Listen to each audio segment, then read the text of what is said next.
Aujourd'hui, nous sommes à Paris, au musée du Quai Branly, pour vous présenter l'exposition Tatoueur tatoué. C'est une réelle plongée dans l'histoire du tatouage à travers le monde, que vous pouvez tenter jusqu'au 18 octobre 2015.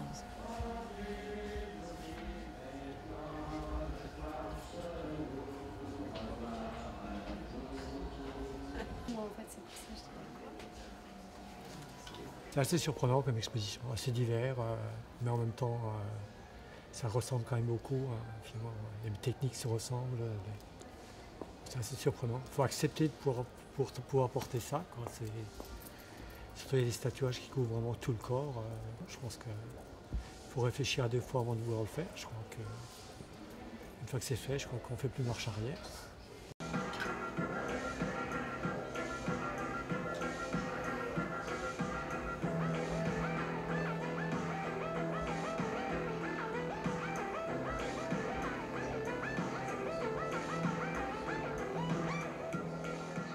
Everything enhances the picture, makes it look more real. We're made of shades, not lines. So it's based on the tones, you know, the way the light source hits your skin. You want to capture that, you know, make the tattoo pop.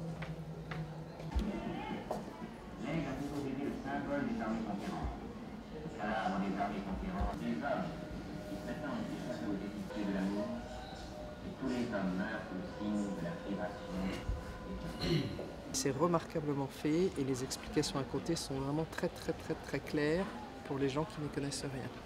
Étonnant, des choses que l'on a vues surtout sur le Japon. Par contre, le reste, on n'était pas très au courant de ce qui se faisait dans ce domaine, mais il y a des choses assez surprenantes. Pour moi, c'est très anecdotique, c'est amusant. Très intéressant de voir un petit peu d'où viennent ces traditions sur les différents continents, surtout les différentes méthodes de tatouage, différents dessins.